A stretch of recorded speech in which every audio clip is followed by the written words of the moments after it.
మీరు ఎన్ని హాస్పిటల్ చూశారు? ఓవరాల్గా ఎన్ని హాస్పిటల్లో కమ్యూనిటీ హెల్త్ సెంటర్స్ కానీ ఇప్పుడు ఇది కొంచెం బెటర్ క్లీన్గా ఉంది కొద్దిగా. ఇప్పుడు ఇలాంటివి కూడా ఒక మనిషిని పెట్టి కాగితం బట్టి ఏరియమని చెప్పాలి.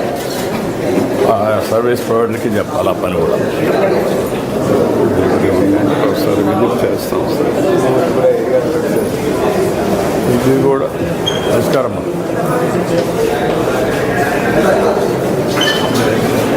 ఇవి you have to create some area or otherwise దీన్ని క్లోజ్ చేసి లోపల డోర్ పెట్టి పెట్టే పరిస్థితి రావాలి. సరిపడండి. నీకు ఐడియా రావాలా? నేను ఆల్రెడీ చెప్పాను సార్. చెప్పావా? యాక్చువల్గా ఏమవుతుందంటే మీరు ఏమి ఎక్స్పెక్ట్ చేశారు? వస్తున్నారు ఎవరికి లేదంటే బయటే ఉండేది. ఇది మామూలుగా బయటే ఉండేది. ఇప్పుడు పెట్టారా? ఈరోజు పెట్టారు. దీన్ని క్లీన్ చేస్తే నీట్గా ఆ స్పేస్ ఉపయోగపడుతుంది. బయటగా స్టోర్ రూమ్ అయిపోతుంది. ఇవి కూడా నాకు ఆ వైర్స్ కూడా కనెక్టివిటీ కరెక్ట్గా ఒకసారి చెక్ చేసుకో.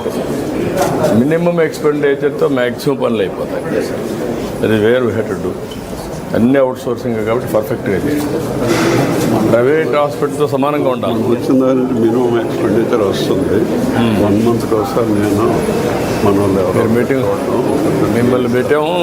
అవసరమైతే ఒక మనిషిని మీరే రికమెండ్ చేసిన ఒకటి పెడదామని పార్టీ వాళ్ళు. అలాగే అది కూడా అడ్వైజరీ కమిటీ వేద్దామని. ఎమ్మెల్యేలు కాకుండా ఎమ్మెల్యేలు చెప్పిన వాళ్ళని పార్టీ వాళ్ళని. అది బెటర్ సార్. ఇప్పుడు అందరూ వాళ్ళు పని చేసుకుంటారు. అది కూడా ప్రపోజల్ ఆ పని మీద ఉంటాడు. ఎవ్రీడే వస్తారు చూసుకుంటారు.